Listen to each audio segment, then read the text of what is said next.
Bonjour à tous et bienvenue pour cette ce nouveau fantastique consacré à la sécurité. On a déjà vu avec Nadia sur le premier pilier de SQL Server 2012 qui est donc Mission Critical, tout ce qui était très haute disponibilité. On a vu également tout ce qui était performance et aujourd'hui je vous propose de se consacrer à l'aspect sécurité. Donc bonjour Nadia. Bonjour Adrien.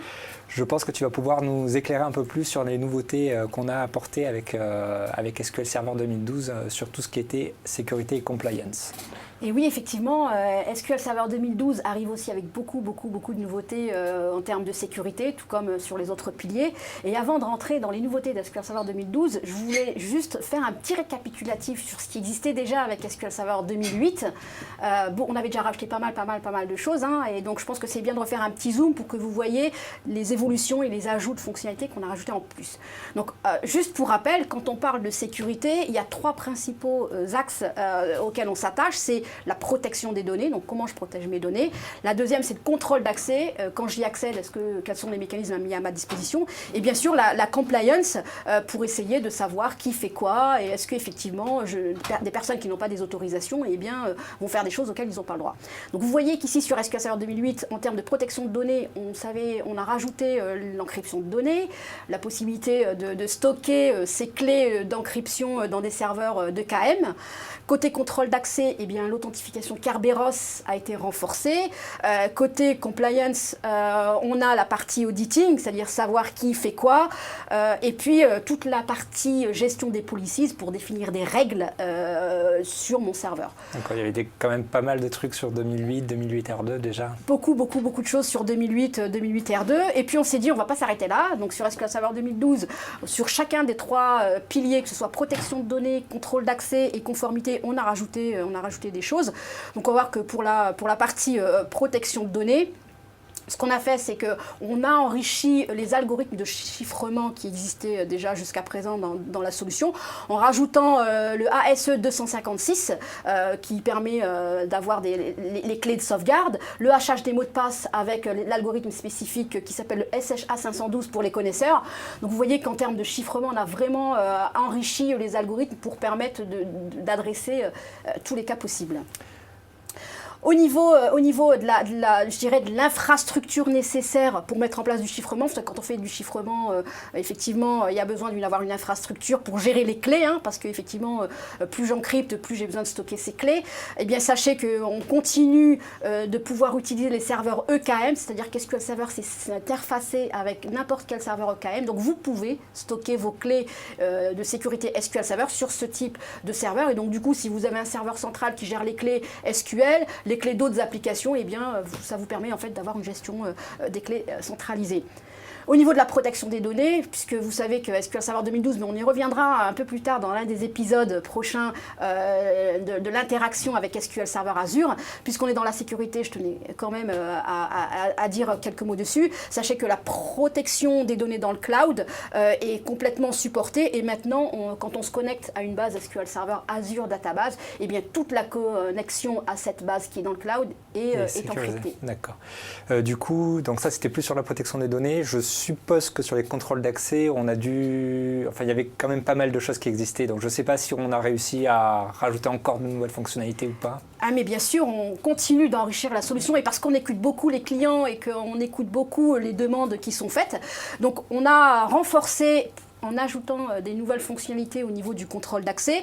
Donc une des choses, parce qu'il y a beaucoup de choses, mais on en a sélectionné deux ou trois qui sont celles dont on voulait vous parler. Le premier, c'est la partie rôle de serveur. Vous savez que dans SQL Server, il existe des rôles de serveur qui permettent de donner des droits serveurs à des utilisateurs. Si un utilisateur a besoin de faire tout ce qui gère les backups, eh bien, il y a un rôle de serveur qui s'appelle le database backup. Si un administrateur lui ne va faire que de la supervision, il va avoir le rôle de serveur database opérateur. Donc on avait des rôles spécifiques. Donc un utilisateur qui avait 2 ou 3 casquettes, on était obligé de lui affecter ces 2 ou 3 rôles. Ce qu'on a fait en 2012, c'est qu'on s'est dit, ce qu'on va faire, c'est qu'on va donner la possibilité de pouvoir créer ses propres rôles de serveur. Et donc du coup, je vais pouvoir faire des rôles de serveur custom. en mettant du coup, on peut mixer les anciens en fait sur un utilisateur. Exactement. Donc du coup, vous définissez un rôle de serveur dans lequel vous allez mettre les droits d'administration que cet utilisateur devra avoir droit. Et donc du coup, ça va vous permettre de pouvoir simplifier le temps de mise à disposition des rôles de serveur. Du coup, si jamais cet utilisateur doit quitter la société pour une quelconque raison et que j'ai un nouvel utilisateur, ça se passe comment? Eh bien, j'ai juste à l'enlever du rôle de serveur que je me suis créé, donc une seule opération, alors qu'au préalablement, si cet utilisateur était sur 3, 4, 5 rôles de serveur, vous étiez obligé de faire l'opération 3, 4, 5 fois. D'accord. Donc c'est ni plus ni moins que la généralisation des rôles. Dans SQL Server, vous pouvez déjà faire des rôles spécifiques, mais pour des bases de données, donc des rôles user de bases de données. C'était pas possible de le faire sur la partie serveur. Il fallait le répéter à chaque fois. Exactement. Donc maintenant, vous voyez, c'est possible avec les rôles de serveur définis par l'utilisateur. Donc ça, c'est vraiment déjà pas mal.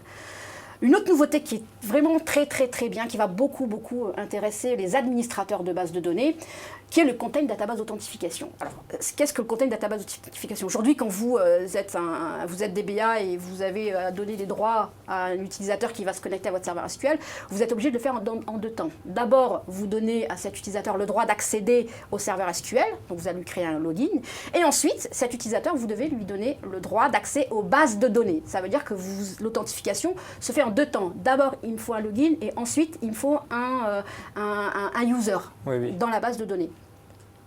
Ce qu'on a fait, c'est qu'on a voulu simplifier ce mécanisme-là et donc du coup, maintenant, vous êtes capable, avec les Container Database Authentification, de pouvoir créer des utilisateurs qui, eux, accèdent directement à la base, sans pour autant qu'ils aient un login.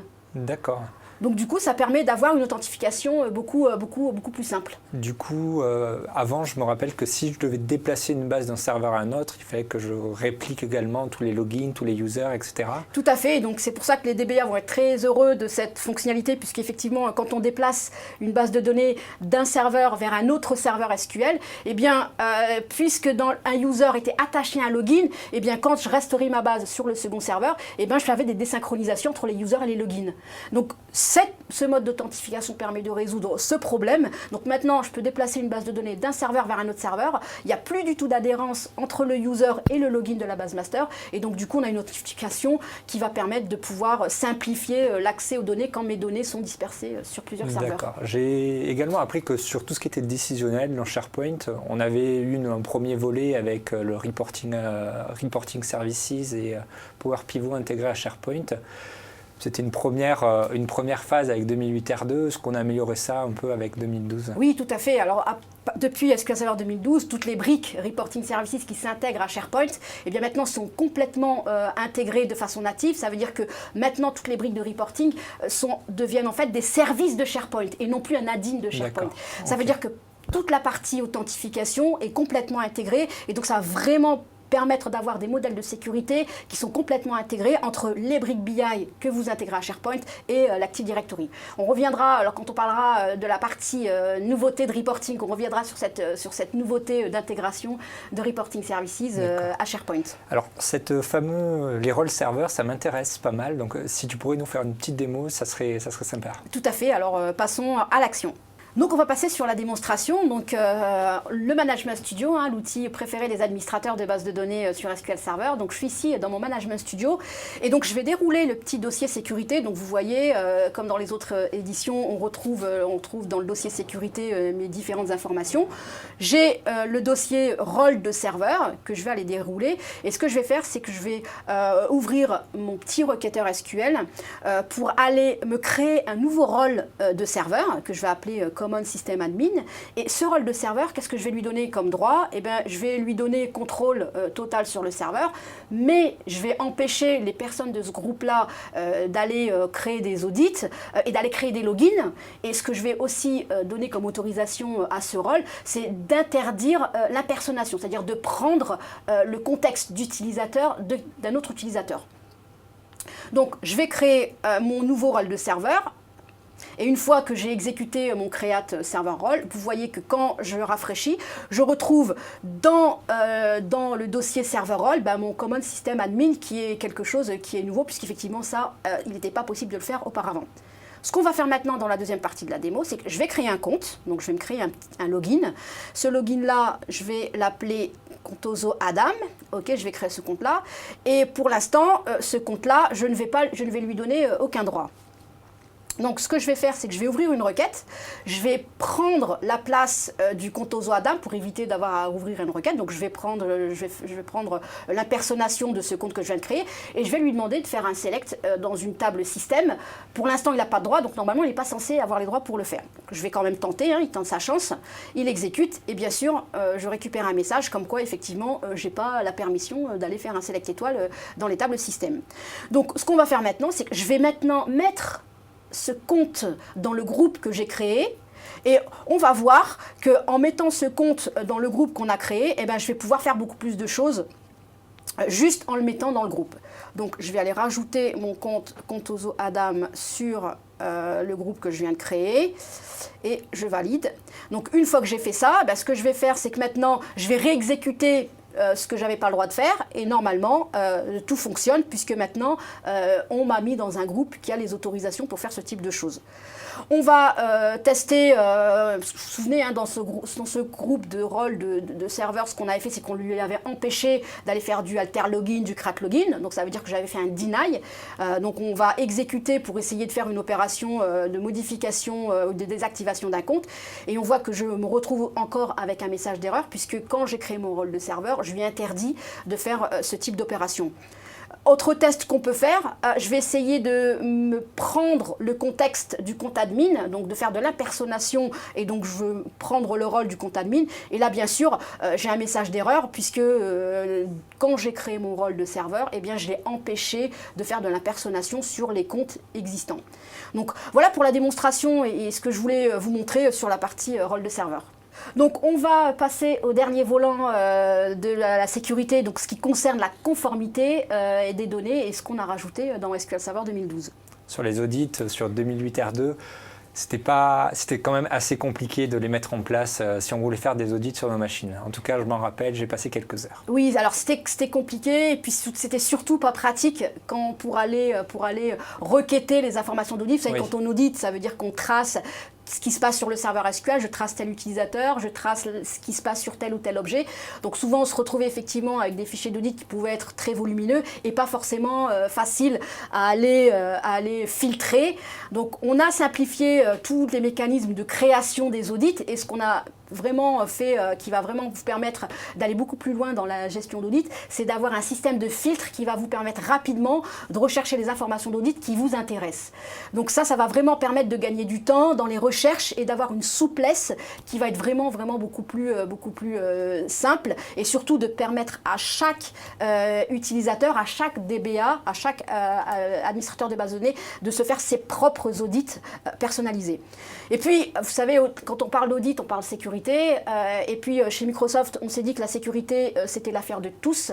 Donc, jusqu'à présent, l'audit n'était disponible que dans l'édition entreprise d'SQL Server. Et bien, depuis SQL Server 2012, sachez que l'audit et toute cette fonctionnalité d'audit est disponible dans toutes les éditions d'SQL Server. Donc, que vous ayez une application départementale ou une application plus volumineuse, eh bien, vous pouvez gérer de l'audit et donc votre sécurité apparaîtra à tous les niveaux dans tous les types d'applications que vous avez à gérer.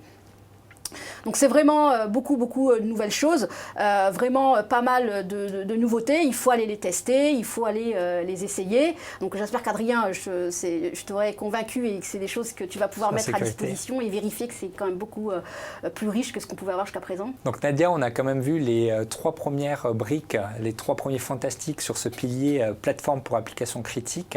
Ce que je te propose pour le prochain épisode, on pourra donner rendez-vous aux internautes, c'est de se consacrer à la tranquillité d'esprit.